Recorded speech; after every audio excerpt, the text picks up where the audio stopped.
Hey,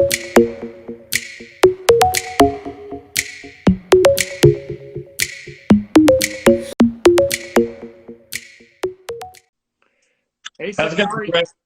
It's good to actually see you in person. We've just chatted on the phone. Good to see you. Yeah, Yeah, thanks for having me on. How's your day going? so far so good. So far so good. Just kind of hanging in there, you know. It's Mhm. it's one of those things. You do what you can do. I So got my America tie on today. I see that. I see that. I am not quite that put together today. No I worries. managed to put on a shirt that's not a t-shirt that actually has a collar, so that's a win for me. That's a win. It But just makes me feel like I'm still at the office, you know? You gotta yeah, do what you can. yeah, awesome. Well, I'll tell you what, let's jump right in. Sure. Let's, why don't you introduce yourself, talk about what you do. We're live with Chris Maier here at Cooper and Company General Contractors. And you're the business development manager, director of business. Yes, business development for Cooper and Company Yep. General Contractors. Yeah, we are a commercial construction firm specializing in a lot of municipal work, a lot of government structures, educational, again, municipal, a lot of um, city hall buildings, fire precincts, buildings of that nature. So we're pretty diverse, been around since 1967. And, we're still very active out there in light of the environmental circumstances that are amongst us right now in the coronavirus pandemic. Well, that's what I'm seeing. That mostly construction is moving forward. One of the things you and I talked about were the changes that you guys have made on job sites, safety procedures, and stuff. What can you tell me about that? Yeah, there's been a lot of different implementations on the job site as to how we're able to keep workers' safety paramount.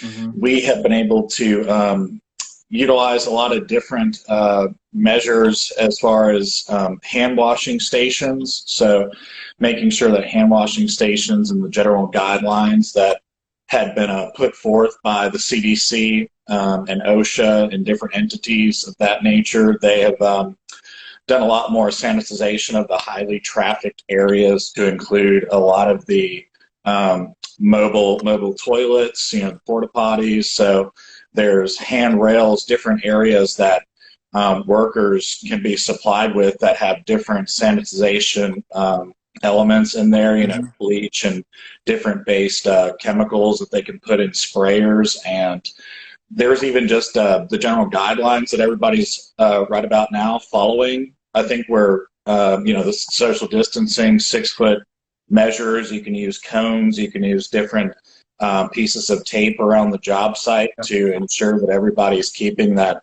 6 foot distance away from each other and staying safe and returning home the way that they entered the job site at the end of the day.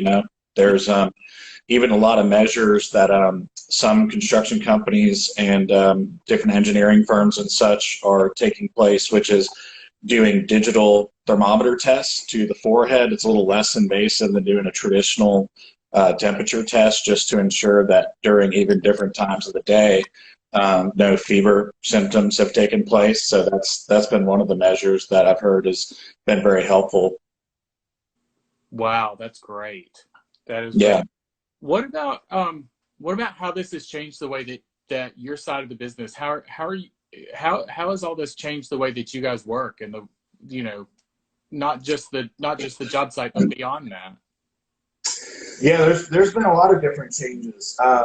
Most of it, of course, being virtual. I think a lot of people have acclimated to it Mm. quite well. A lot of us are enjoying it, and I think the most productive of folks have seen the silver lining within it all. If there's less time to be commuting, whether that be to a metropolitan area or wherever you work, a lot of people are using that additional time to reach out to new and existing clientele virtually. Of course, we can't do it in person, face to face and with handshakes, but the entire industry right now is having to use the Zoom technology and different platforms. It's again, in light of things, a positive aspect because we're all getting to utilize this new and novel technology that we've been kind of forced into using. So I think hopefully in the future it lends to a lot of different productivity increases within the workplace, not only in the construction and real estate industry, but many other industries. I think it may be sort of a paradigm shift, showing a lot of industries that you don't necessarily need so many in-person meetings, that a lot of it can be done virtually now, and everybody can still get a lot out of it. Were these things, were you guys already using a lot of digital technology, or you just had to jump in and, sink or swim? How did it happen? Because I know for us, we had a lot of the tools. We were piloting a lot of things. We would use them, when it made sense and that sort of thing. But we've had to learn a lot really quickly, so how was it for you guys? So for us, and I think the industry in general, I think the companies that do the best and thrive the most are the ones that do have the best technologies, whether that be with different takeoff software or means of communicating with your subcontractors and with your in-house teams. There's different technologies within presenting to clients that is essential to be current with and make sure to obtain. So I think the construction industry and real estate industry in particular have done very well, not only in the field operationally, but also just even from a business development, networking, staying in contact type of aspect, and doing all the things we previously discussed on the job sites to keep workers safe and to keep the infrastructure moving along in a positive direction. I think construction and real estate were more prepared for this than most others, and God bless that we were able to continue with the essential business status. And things have been affected, but it could definitely have been worse. I think the measures that have been put in place virtually are great. So yeah, I think we were already using a lot of them, but it forced us to put a lot more of them in place. I think we've gotten very good at it for it. Yeah. You mentioned, you touched on the real estate industry. What is the real estate doing to move forward, to show properties, to, things like that? What are you seeing there? Yeah, the folks in real estate, I have to really commend them. Done a great job with that technology. There were some, just like the high-end commercial construction companies, that had started utilizing this type of technology to show virtual workplaces, to guide tenants through these properties and show them what's available when social distancing measures have to be taken. A lot of companies had not, and I think they were, unfortunately left in the dust, or they're having to acclimate just now to the changes. So I think the companies that have utilized that technology to, I was even at a site the other day, and the contractor had one of those virtual locks that opened. Not only he could open it somehow from his house, miles and miles away. I had heard it can only be done of a local perspective, but really impressive. Just the ways that even a friend of mine in the trucking business, not showing properties, but showing inventory of his trucks. There's no reason for him to be there. I mean, everything like you and I are doing right now can be done virtually. They can show the trucks, show the properties, and hopefully keep everything moving, keep commerce commencing, Right. Being involved like heavily in business development, how has it affected you in that aspect? It's actually, we've been trying to keep light of things. One of the things that we've done recently from a business development and networking aspect to keep a lot of folks here, industry professionals in construction and real estate, cohesive and instill that sense of interpersonal relationship is a lot of people had asked me to put these together, since I hold in-person events of a couple hundred companies at a time. Since we can't have that in-person interaction, we've done now it's up to 40 or 50 folks that meet up during cocktail hour, during 5:00 p.m. every Thursday. We've started these talk sessions on Zoom conferences where we bring up different orchestrated topics of current events like you and I are doing right now, and we'll bring in different speakers that have a unique take, whether it be somebody of a political nature running for Senate who's on the call, or somebody from engineering standpoints, or the real estate standpoints, talking about how they've acclimated and overcome, and how they plan to move forward in the future. So a lot of these virtual Zoom calls have been great to keep large groups, and even your teammates, keep the people within your work family together and discuss, whether it be weekly, daily, what needs to be done at the office. Been great. That's how we've been doing it so far. That's fantastic. That's fantastic. Yeah, I call on the A&D firms, and it's we're having to come up with new ways to engage people. To be and especially in this industry, you have so many extroverted people. Yeah. I think this has been hard on on people in a real way that are extroverts. I find myself kind of jittery in my own space. I feel you. I'm like, Yeah. I need to get out. I need to, that sort of thing. But so what specifically, other than that, I mean, what else are you doing to engage your people?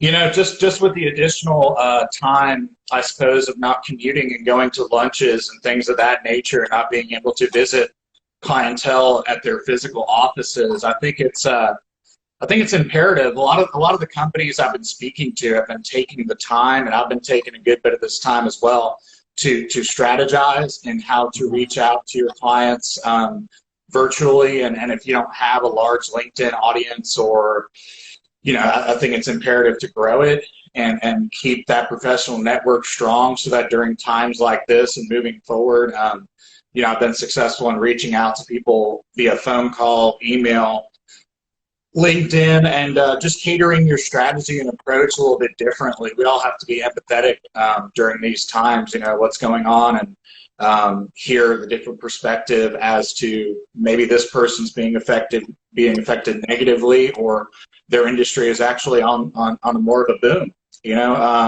It's quite interesting to see a lot of this shift that had already been happening in construction and real estate pertaining to e-commerce. I think we've seen what's been going on with Amazon and the purchase of materials virtually, and how that shift has been happening for years, and how it's affected retailers and all of our shopping malls. And we're seeing that more so now than ever, and it's actually created an increased demand for a lot of the industrial sector, construction and real estate purchases, as far as assets and what people are looking to buy here in the future, and where they see growth patterns. And so the increased demand for industry on more of a manufacturing industrial end, for warehouses to store these e-commerce goods, is imperative right now.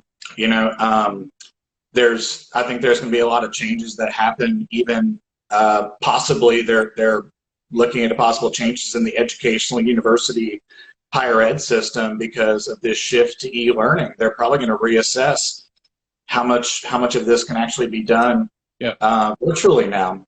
Potentially most of it. There may be a big shift in the university and higher ed system, and ways that they construct assisted living facilities and such. How the HVAC systems will work, and how many square feet per person there's going to be allocated to. Are we going to go towards more of that office space setting that used to be very wide for, intended for more collaboration, or is going to be going back to the more closed off personal office settings? There's a lot to be contemplated after this. Very interesting times, to tell you the truth. I agree. Some of the, it's driving a lot of creativity as far as how we're, different methods that we're using to continue during this. What do you see taking forward? Like, what are you doing now that you didn't do, a month ago, 2 months ago, that you've discovered, hey, this is a really great thing. I'm gonna do this even after we've settled down a little bit, and things are shifting back into a sense of normalcy, where we can be face to face again. What are some of the things that you're going to take with you? I do enjoy the fact that being a networker and holding the events live. I think there may be definitely more of a place to keep the large gatherings. I like the fact that when you do Zoom calls, just like we can see each other now, you could see a large group of individuals together. In contrast to, I think it's on a positive note. In contrast to a physical event, you would have people sitting in the corner, maybe Oh people yeah. that didn't want to speak, but at least you see their name highlighted and they're there and they're present. And whether they say anything or not, I think you can also, I do a little bit of this, I put them on the spot, I call them out, I make them speak. So, you know, the extroverts, the introverts, we're all having the opportunity now to continue to collaborate. And, you know, I think the industry is moving forward. It's just time will tell on how things are going to transpire. I mean, I think the time management of most is something that I personally am going to carry on. I hope that others do as well. I think 30 minutes to an hour and a half each day that somebody can savor and use in more of a productive and efficient manner is going to make all the difference with how they use that time. You know, I mean, whether that be for somebody to exercise more when they maybe previously didn't have the time, and when our gyms do reopen. And yeah, I think if we took things for granted, maybe now we don't. So efficient use of time, I think, is going to be imperative to dedicate towards, you know, important outlets. And I think now people like, for instance, I had my honeymoon plan to go to Italy, funny enough, Oh wow. in the month of April. So I think we're going to see a lot of different shifts, at least within the next couple of months, maybe up to a year or something of that. But where people shift kind of their leisure travel and business trips to more local destinations, I think people might opt in for different measures of travel. You know, so it'll be interesting to see. But hopefully we can keep it on a positive note. And you know, looking forward to everything opening up commerce-wise and business getting back to normal as usual. Yeah, yeah. Well, we are about out of time. So I just wanted to say thank you so much for coming on. This has been a great discussion. Thank you for having me, Trey. I appreciate it. Appreciate the opportunity. Absolutely. All right. You have a great day. You too. Bye now. Bye.